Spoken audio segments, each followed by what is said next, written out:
Welcome you to the world of material science and engineering. I am Subhash Kumar, your educator of material science and engineering. आपने last के video में types of primary bonds में एनिक bonds के बारे में पढ़ा है। एनिक bonds में मैंने आपको एनिक बॉन्ड फॉर्म होने के लिए क्या कंडीशन होने चाहिए, एनिक बॉन्ड्स जब बनता है तो उससे एनिक कंपाउंड्स का फॉर्मेशन होता है, एनिक कंपाउंड्स का क्या प्रॉपर्टीज होते हैं के बारे में मैंने आपको बताया था। एनिक कंपाउंड्स का एग्जांपल भी मैंने आपको बताया। आज की यहाँ वीडियो में हम प्राइमरी बॉन्ड्स के सेकेंड टाइप जो कोवैलेंट बॉन्ड्स है उसको पढ़ेंगे। यहाँ पे हम लोग को जानना है कोवैलेंट बॉन्ड्स के बारे में। कोवैलेंट बॉन्ड बनता कब है? Covalent bond is form when two or more electrons of an atom in its outermost energy level are shared by electrons of other atom। जब एटम के आउटरमोस्ट सेल में जो इलेक्ट्रॉन्स हैं उसका किसी दूसरे एटम के आउटरमोस्ट सेल में इलेक्ट्रॉन्स के साथ शेयरिंग होता है। इलेक्ट्रॉन्स के शेयरिंग से कोवैलेंट बॉन्ड का फॉर्मेशन होता है। जैसे एनिक बॉन्ड में मैंने क्या बताया था, इलेक्ट्रॉन के लूज और गेन होने से बॉन्ड बनता है। कोवैलेंट बॉन्ड में क्या है, इलेक्ट्रॉन के शेयरिंग से बॉन्ड बनता है। नेक्स्ट पॉइंट है आपका, when sharing of electrons take place each atom in the resulting molecule or compound gets a stable electronic configuration. जैसे ही इलेक्ट्रॉन्स का शेयरिंग होता है वो एटम अपने नियरेस्ट इनर्ट गैस जैसा इलेक्ट्रॉनिक कॉन्फ़िगरेशन को अचीव कर लेते हैं। जैसे हम लोग कोवैलेंट कंपाउंड में कुछ एग्जांपल जानेंगे। जैसे मॉलिक्यूल्स का जब फॉर्मेशन होता है Cl2, O2, तो ये सब आपका वहाँ पे कोवैलेंट बॉन्ड है। मीथेन है, कार्बन जो भी कंपाउंड्स बनाते हैं, methane, ethane, propane, tin, acetylene, ये सब में आपका कोवैलेंट बॉन्ड होता है। तो यहाँ पे हम सबसे पहले एग्जाम्पल में मीथेन का फॉर्मेशन आपको बताते हैं, कोवैलेंट बॉन्ड कैसे फॉर्म होते हैं।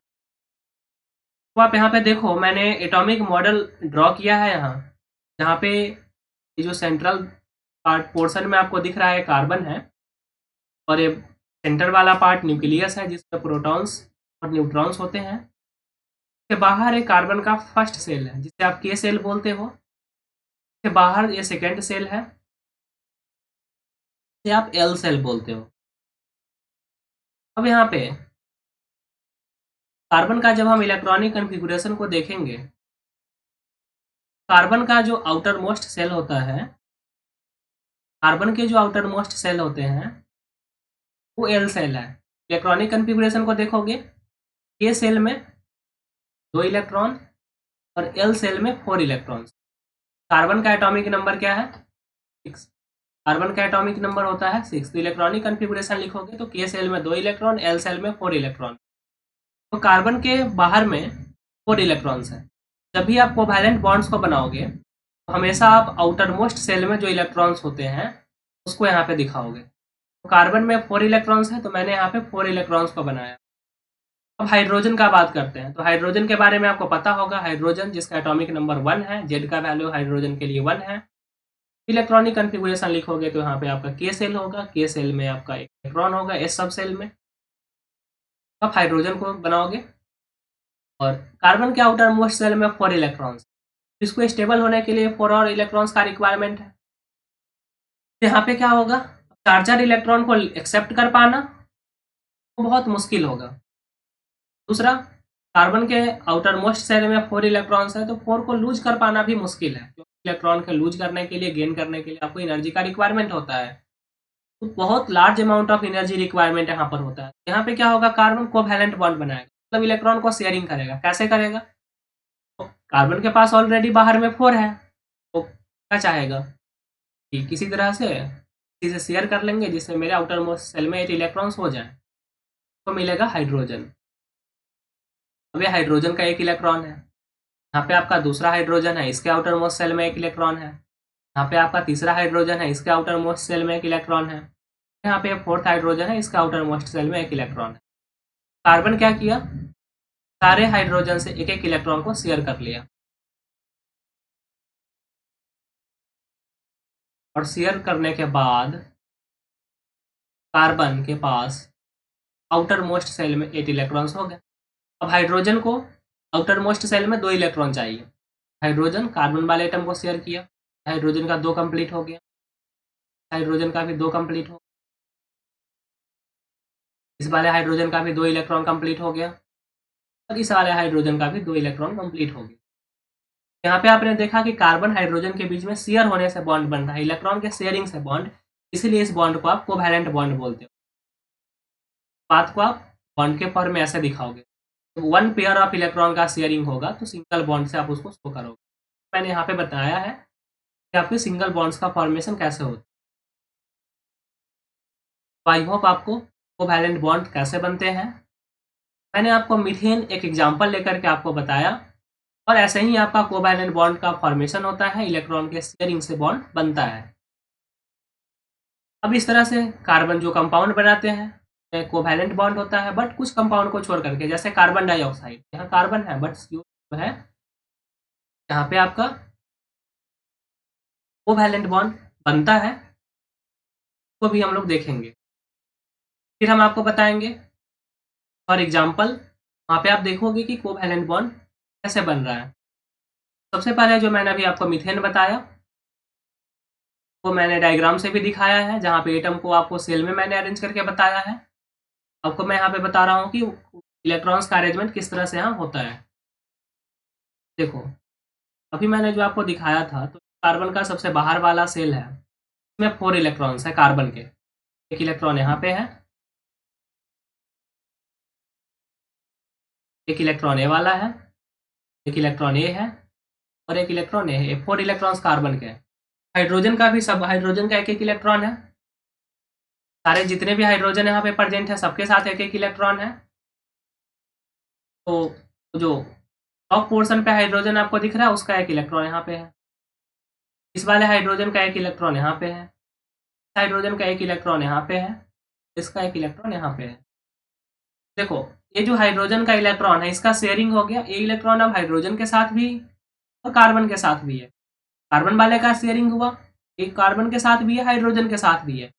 इस कार्बन और हाइड्रोजन के बीच में 1 पेयर ऑफ इलेक्ट्रॉन का शेयरिंग हुआ, इससे कार्बन और हाइड्रोजन के बीच में सिंगल बॉन्ड का फॉर्मेशन हुआ। इसी तरह इस कार्बन और इस हाइड्रोजन में है, कार्बन और इस हाइड्रोजन में है, कार्बन इस हाइड्रोजन में। इस तरह से यहाँ पे आपके कोवैलेंट बॉन्ड्स बने। ये जो कंपाउंड बना इसे आप मीथेन बोलते हो, इसका मॉलिक्यूलर फार्मूला CH4 होता है। और मीथेन का आप एक नेम भी जानते होंगे, तो मार्स गैस बोलते हैं, क्योंकि ये मार्सी लैंड से निकलते हैं, दलदली भूमि से निकलते हैं गैस, इसी मार्स गैस बोला जाता है।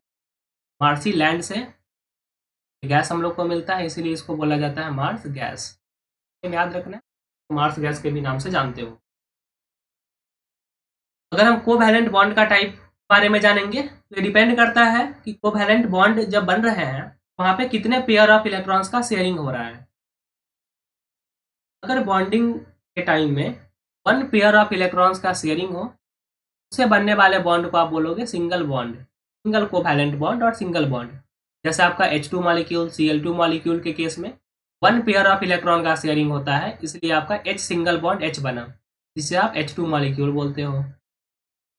जैसे यहाँ पे देखो इस हाइड्रोजन के साथ एक एटम है और दूसरे हाइड्रोजन के साथ एक एटम, ये हाइड्रोजन अपने साथ 2 एटम को कंप्लीट किया और ये भी हाइड्रोजन इस हाइड्रोजन के साथ शेयरिंग करके 2 इलेक्ट्रॉन को कंप्लीट किया। इससे हाइड्रोजन और हाइड्रोजन के बीच में सिंगल बॉन्ड का फॉर्मेशन हुआ और आपको H2 मॉलिक्यूल मिला। इसी तरह क्लोरीन का बात करोगे तो क्लोरीन के आउटर मोस्ट सेल में 7 इलेक्ट्रॉन्स होते हैं। अब जब भी कोवैलेंट बॉन्डिंग को दिखाओगे हमेशा आउटर मोस्ट सेल के इलेक्ट्रॉन को बनाओगे। क्लोरीन के सराउंडिंग में मैंने टोटल यहाँ पे आपको 7 इलेक्ट्रॉन्स दिखाए हैं, इस वाले क्लोरीन के साथ भी आपके 7 एटम्स हैं। क्लोरीन के पास 7 एटम ऑलरेडी है, एक इलेक्ट्रॉन है बगल वाले क्लोरीन के साथ शेयर किया तो इसके साथ 8 इलेक्ट्रॉन्स हो गए, और दूसरे वाले क्लोरीन के साथ भी अब 8 इलेक्ट्रॉन्स हो गए। क्लोरीन और क्लोरीन दोनों के बीच में क्या हो रहा है, एक एक एटम का शेयरिंग हो रहा है, इससे क्लोरीन और क्लोरीन के बीच में सिंगल बॉन्ड का फॉर्मेशन हो रहा है, जिसे आप बोलोगे Cl2 मॉलिक्यूल। यहाँ पे आपको क्या मिला, Cl2 मॉलिक्यूल। आपने देखा जैसे H2 Cl2 इसके बीच में हाइड्रोजन हाइड्रोजन के भी सिंगल बॉन्ड बने। सिंगल बॉन्ड क्यों बने, क्योंकि यहाँ पे 1 पेयर ऑफ इलेक्ट्रॉन का शेयरिंग हो रहा है। दूसरा एग्जांपल है आपका डबल बॉन्ड, जहां पे 2 पेयर ऑफ इलेक्ट्रॉन्स का शेयरिंग होगा। आपके ऑक्सीजन के केस में होते हैं O2 मॉलिक्यूल में। ऑक्सीजन का एटॉमिक नंबर है 6। इलेक्ट्रॉनिक कन्फिगुरेशन लिखोगे सेल में तो K में 2 इलेक्ट्रॉन और L में 4 इलेक्ट्रॉन। K में 2 इलेक्ट्रॉन और L में 4 इलेक्ट्रॉन। ऑक्सीजन का एटॉमिक नंबर आपका 8 होता है। ऑक्सीजन का एटॉमिक नंबर 8 होता है। तो ऑक्सीजन में आपका एटॉमिक नंबर क्या है? 8। ए सेल में 2 इलेक्ट्रॉन्स होंगे और एल सेल में 6 इलेक्ट्रॉन्स होंगे। जब हम कोवैलेंट बॉन्डिंग को दिखाएंगे तो आउटर मोस्ट सेल में जो इलेक्ट्रॉन्स है उसको शो करते हैं। आउटर मोस्ट सेल यहाँ पे कौन सा है? L cell. एल सेल में कितने इलेक्ट्रॉन्स हैं? 6 इलेक्ट्रॉन। यहाँ पे ऑक्सीजन के सराउंडिंग में हमने 6 इलेक्ट्रॉन को दिखाया है। दूसरे वाले ऑक्सीजन में भी वैसा ही है, यहाँ पे भी मैं 6 इलेक्ट्रॉन्स को बनाऊंगा। अब ये ऑक्सीजन बगल वाले ऑक्सीजन के 2 इलेक्ट्रॉन्स के साथ शेयरिंग करेगा और इसका 8 इलेक्ट्रॉन्स कंप्लीट होगा। दूसरे वाले ऑक्सीजन के साथ भी ऐसा ही होगा। यहाँ पे देखोगे कि ऑक्सीजन और ऑक्सीजन के बीच में 2 पेयर्स ऑफ इलेक्ट्रॉन शेयरिंग हो रहे हैं, इसलिए यहाँ पे डबल बॉन्ड का फॉर्मेशन होता है। नेक्स्ट बॉन्ड है आपका ट्रिपल बॉन्ड, और आपको इसे ट्रिपल कोवैलेंट बॉन्ड भी बोलोगे क्योंकि ये कोवैलेंट बॉन्ड का टाइप है। तो ट्रिपल बॉन्ड में 3 पेयर्स ऑफ इलेक्ट्रॉन्स का शेयरिंग होता है। कैसे होता है आइए हम लोग देखते हैं। Form by sharing of 3 pairs of electrons. जैसे आपका N2 मॉलिक्यूल अमोनिया कैसे मॉलिक्यूल बनाता है? तो अमोनिया नाइट्रोजन, यहाँ पे आपको मैं नाइट्रोजन के बारे में बता रहा हूँ, फिर उसके बाद अमोनिया का भी फॉर्मेशन मैं आपको बताऊंगा। Form by sharing of 3 pairs of electrons. Nitrogen के केस में आउटर मोस्ट सेल में 5 इलेक्ट्रॉन्स होते हैं। यहाँ पे मैंने 5 इलेक्ट्रॉन्स को बताया। नाइट्रोजन के साथ भी मैंने 5 इलेक्ट्रॉन्स को शो किया। अब इसके साथ 5 इलेक्ट्रॉन्स है तो बगल वाले नाइट्रोजन के साथ 3 इलेक्ट्रॉन का शेयरिंग करेगा। ये वाला भी नाइट्रोजन बगल वाले नाइट्रोजन के साथ 3 इलेक्ट्रॉन्स को शेयरिंग करेगा और नाइट्रोजन के बीच में आपका ट्रिपल बॉन्ड बनेगा। तो N2 मॉलिक्यूल नाइट्रोजन का मॉलिक्यूल बन रहा है, यहाँ पे आपका ट्रिपल कोवैलेंट बॉन्ड। अमोनिया ये आपका नाइट्रोजन हाइड्रोजन का कंपाउंड है, तो यहाँ पे भी आपका कोवैलेंट बॉन्ड बनता है। आपका नाइट्रोजन है हाइड्रोजन के साथ, यहाँ पे हाइड्रोजन के साथ और यहाँ पे हाइड्रोजन के साथ। यहाँ पे आपका सिंगल बॉन्ड बन रहा है, नाइट्रोजन और हाइड्रोजन के साथ सिंगल बॉन्ड बन रहा है। ये सब आपका एग्जाम्पल कोवैलेंट कंपाउंड्स का एग्जाम्पल हुआ। कुछ और एग्जाम्पल जैसे आपका इथेन है, देख सकते हो एग्जाम्पल में आपका एक एग्जाम्पल मैंने दिया इथेन। दूसरा आपका एग्जाम्पल है इथीन, से आप इथिलीन के नाम से भी जानते हो। थर्ड है आपका इथाइन, से आप एसिटिलीन बोलते हो। ये सब आपका कोवैलेंट कंपाउंड्स का एग्जाम्पल है।